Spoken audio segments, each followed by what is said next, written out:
विश्वविख्यात विद्वान पंडित हरीश भाई जोशी शास्त्री से श्राद्ध पक्ष पर एक विशेष चर्चा की गई है। सुनिए जरा आप भी। दर्शकों, इस वक्त श्राद्ध पक्ष चल रहा है और मंदसौर नगर में संभवतः पहली बार ही श्राद्ध पक्ष में पितृ मोक्ष महोत्सव का आयोजन रुद्राक्ष माहेश्वरी धर्मशाला में नगर के 7 श्रेष्ठी परिवारों के द्वारा आयोजित किया गया है। और इस महोत्सव में श्रीमद् भागवत कथा अमृत प्रवचन करने के लिए विश्वविख्यात भागवताचार्य अहमदाबाद से पधारे हैं पंडित हरीश भाई जोशी शास्त्री। आज हम खास तौर पर हरीश भाई से श्राद्ध से संदर्भित और कुछ अन्य विषयों पर आधारित एक उपयोगी चर्चा करेंगे जो आपके लिए सुनना समझना बहुत प्रासंगिक होगा। तो सबसे पहले तो आचार्य श्री, हम आपका डेस न्यूज़ में बहुत स्वागत करते हैं। जी धन्यवाद। श्राद्ध पक्ष को लेकर के कई तरह की धारणाएं, अवधारणाएं, शंका, आशंकाएं लोगों को होती है और कई लोग इस प्रक्रिया पर कुछ सवाल भी खड़े करते हैं कि क्या वास्तव में व्यक्ति दिवंगत होने यानी मृत होने के बाद अपने परिवार से संबंध रखता है, क्योंकि श्राद्ध एक ऐसा विषय है जो दिवंगत को उसके परिवार से फिर से जोड़ता है। तो एक और कहा जाता है कि आत्मा मुक्त हो गई, और ये जो श्राद्ध की प्रक्रिया है तो युवाओं के मन में कई सवाल उठते हैं। और मैं सोचता हूँ कि युवा धर्माचार्य भागवताचार्य हैं हरीश भाई, तो इनके अंदर का भी एक युवा सोच है जो शास्त्रों और पौराणिक ग्रंथों के अंदर की विवेचना एक युवा जिज्ञासु के रूप में करते हैं। और आज यदि वे इस युवान अवस्था में विश्वविख्यात व्यासपीठ पर भागवत कथा करते हैं तो तय बात है कि बहुत सारे सार तत्व का अध्ययन आपने किया है। तो ये उपयोगी चर्चा आप ज़रूर सुनिए। तो पहला ही प्रश्न है कि दिवंगत होने के बाद व्यक्ति का संबंध परिवार से होता है और क्या श्राद्ध इसका माध्यम है? जी अवश्य दर्शक मित्रों, जब आप बात करते हैं कि श्राद्ध वो जो हमारे दिवंगत पितृ है धाम में चले गए हैं उनको परिवार से जोड़ता है कि नहीं, 100% ये प्रक्रिया वो ही है कि जो दिवंगत पितृ है उनसे जुड़ा जाए। किस प्रकार? जैसे कि आप कुछ भी कर लो, अपने परिजनों से आप बिछड़ नहीं सकते हैं जी। जैसे उनकी निशानियों में उनका बसाया हुआ घर आपके पास है, उनके कुछ विचार आपके पास है और सबसे ज़्यादा उनका रक्त आपके पास है जी। तो जब तक रक्त है तब तक उनसे जुड़े रहते हैं। विशेष तौर पे मान लो कि आप किसी एक जगह पे 10 बार गए हैं और फिर अचानक उसी जगह से आप निकलते हैं या तो आसपास से आप प्रसारित होते हैं, तो उस समय आपको स्मृति हो जाती कि हाँ यहाँ तो मैं रहा हुआ हूँ, यहाँ से मैं 10 बार गया हूँ। तो ठीक उसी प्रकार श्राद्ध के दिनों में पितृ हमारे मृत्यु लोक से एकदम निकटवर्ती रहते हैं और उसी समय जैसे आप गए हैं तो आपको स्मृति हो गई 10 बार गए, उसी का प्रकार यहाँ 50, 60, 70, 80 साल तक रहे हुए पितरों को स्मृति हो जाती कि हाँ ये मेरे परिजन हैं, मैं यहाँ रहा हूँ। तो फिर वो आते हैं और आने के बाद वो आशा अपेक्षाएँ जो होती है, शास्त्र कहता है कि श्राद्ध के दिन हमारे पितृगण हैं वो हमारे घर के द्वार शाखा दरवाजे पे आकर बैठते हैं और वो आशा अपेक्षा करते हैं कि मेरे परिवार मेरे लिए कुछ करे।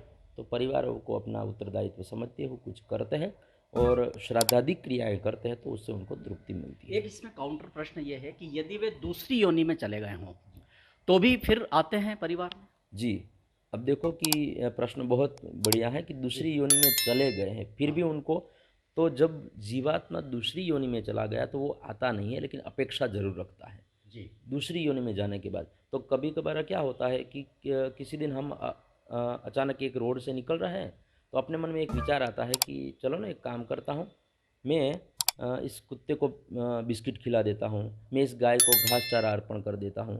तो ये विचार क्यों आता है? तो ऐसा है कि आपके परिजन इस योनि में होंगे तो आपको विचार आता है कि अगर गाय की योनि में गए हैं तो आपको गाय को घास खिलाओगे उसी दिन। तो ये दूसरी योनि में जाने के बाद आपके पास अपेक्षा रखी, वो आपके विचारों में आए और उसी विचार को आपने ध्यान देकर उनको घास खिला दिया तो वो तृप्त हो गए। तो इसी प्रकार अगर दूसरे जन्म धारण कर लिया है, फिर भी आपसे अपेक्षा करते हैं, तो आपको विचार देते हैं और उस विचार को आप अमल में लाते हैं, जिसको सामान्यतः हम समझ नहीं पाते कि उनका विचार है, लेकिन वो विचार के रूप में हमारे पास पहुँचते हैं। दिवंगत आत्मा के प्रतीक स्वरूप किन्हीं ब्राह्मण को भोजन कराया जाता है श्राद्ध के निमित्त। श्राद्ध से संबद्ध व्यंजन भी बनाए जाते हैं जो ब्राह्मण देवता स्वीकार करते हैं।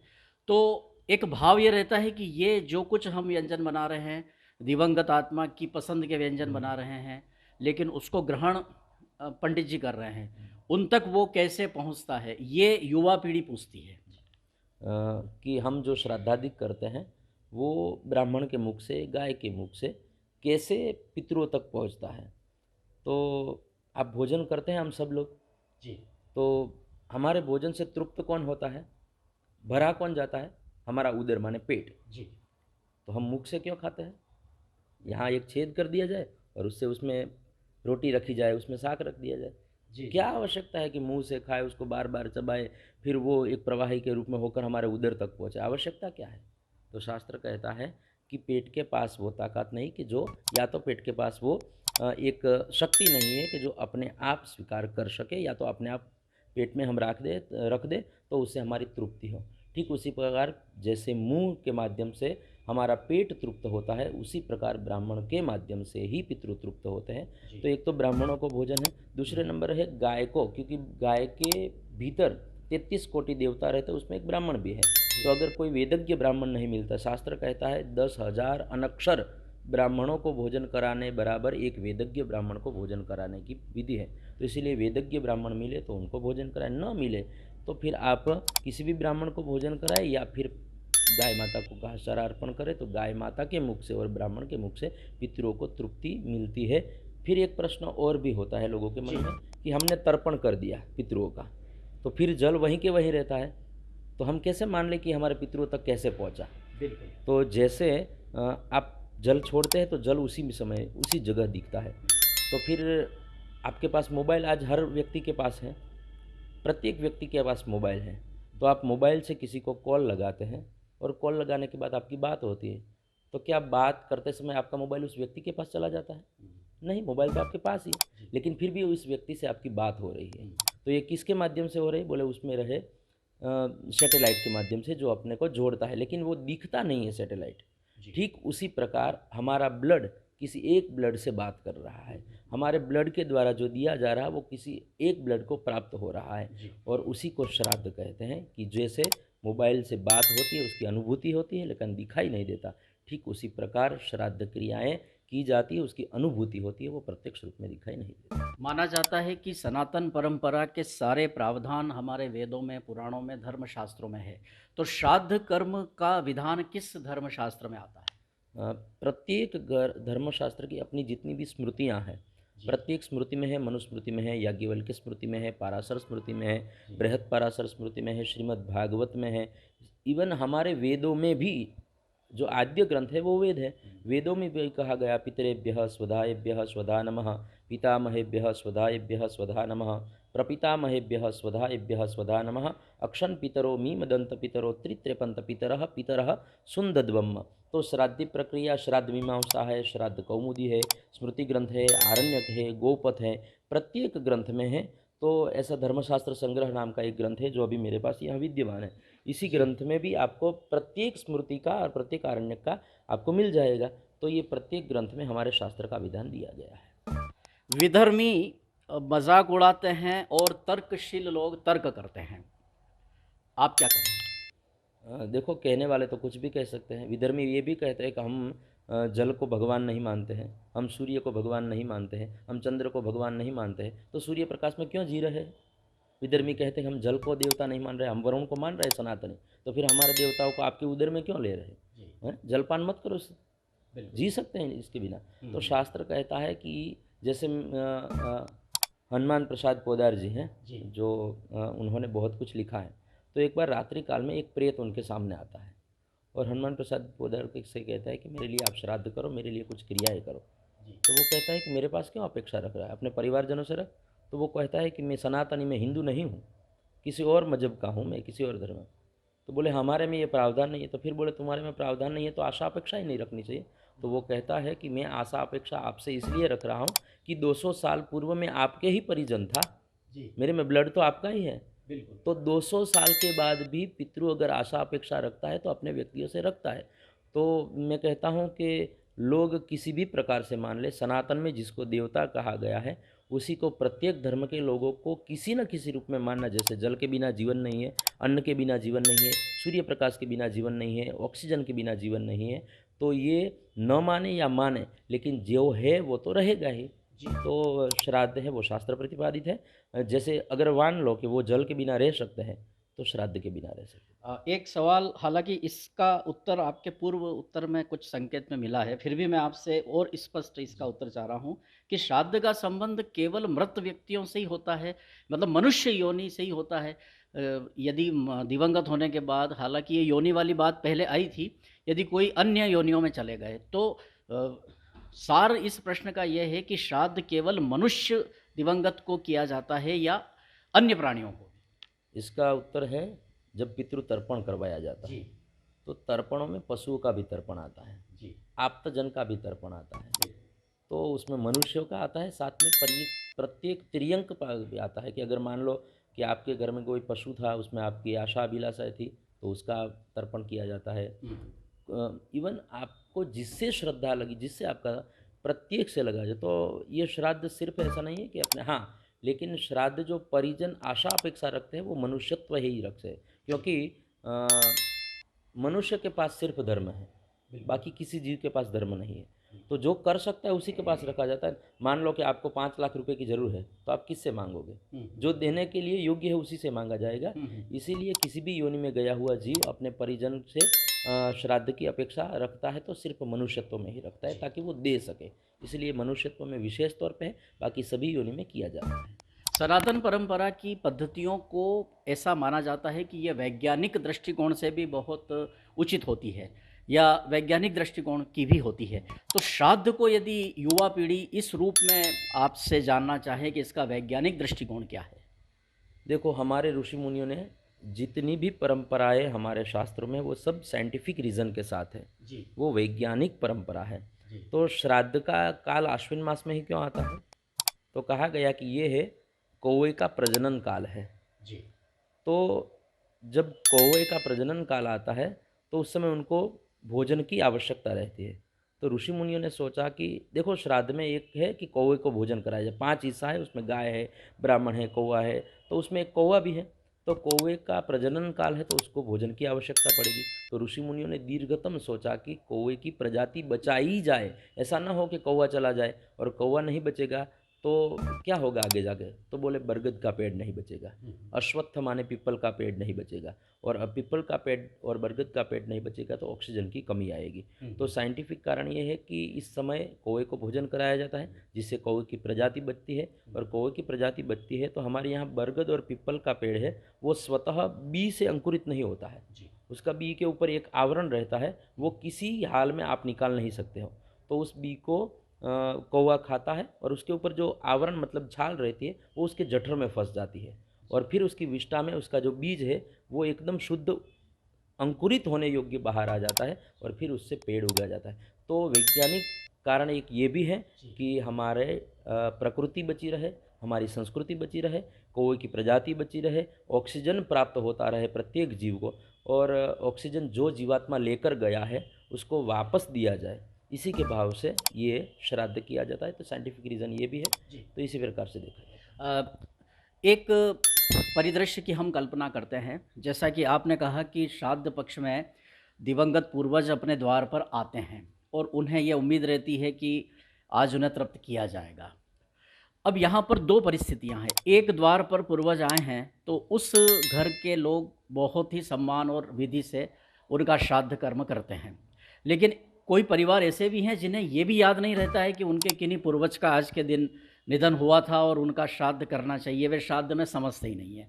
तो अब जो पूर्वज आए हैं जिनके घर में श्राद्ध हुआ है, उस घर की बात और जो घर वाले नहीं जान रहे हैं उनके घर की परिस्थिति, इस पर आप क्या कहना चाहेंगे? जो व्यक्ति श्राद्ध करता है, नियमित रूप से श्रद्धा के साथ श्राद्ध करता है, तो वहाँ पितृ 3 प्रकार के फल के रूप में दिखाई देते हैं। हाँ, आप श्राद्ध कर रहे हैं तो उनके घर में 3 निशानी है। पहली है संतति, उनकी वंश वृद्धि आगे बढ़ती रहेगी। फिर है सन्मति, कुशाग्र बुद्धि वाले संतान होंगे। एबनॉर्मल माने विकलांग संतान पैदा नहीं होंगे। और तीसरे नंबर पे है संपत्ति का विवाद नहीं होगा। और परिवार के जो प्रतिनिधि जन हैं उनका मन उद्विग्न नहीं रहेगा जो श्राद्ध करता है। अगर श्राद्ध नहीं करता मतलब कारणवशात नहीं करता, या तो उनको याद नहीं है और नहीं करता है, तो पहला होगा उनका वंश वृद्धि आगे नहीं बढ़ेगी।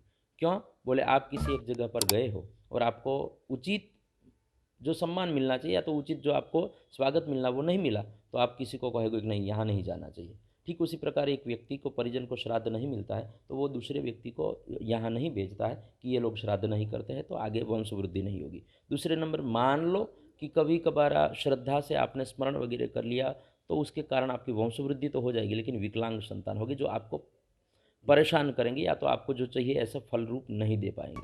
तीसरे नंबर पे है कि संपत्ति आएगी, टिकेगी नहीं, और संपत्ति का इतना बड़ा विवाद हो जाएगा परिवार तहस नहस हो जाएगा। क्यों? बोले ये पितरों की अतृप्ति का निशान। चौथा है अतृप्ता पितरः शरीरात रुधिरम कृशन्ति। शास्त्र कहता है कि जब श्राद्धादिक क्रिया से लुप्त होते, जैसे गीता में भगवान ने कहा लुप्त पिंडोदक क्रिया, तो उस समय क्या होगा?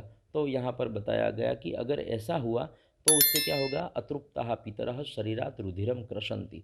तो माने पितृ अतृप्त अवस्था में जाने के बाद परिवार के किसी व्यक्ति का ब्लड खींचता है। क्यों? बोले मेरा ब्लड तेरे में होते हुए भी तू यह ब्लड को आगे नहीं कर रहा है, मतलब वो क्रियाएं करनी है वो तो नहीं कर रहा है। तो इससे क्या होगा? तो उनके घर में बीमारी बनी रहेगी, बार बार बीमारी आती रहेगी।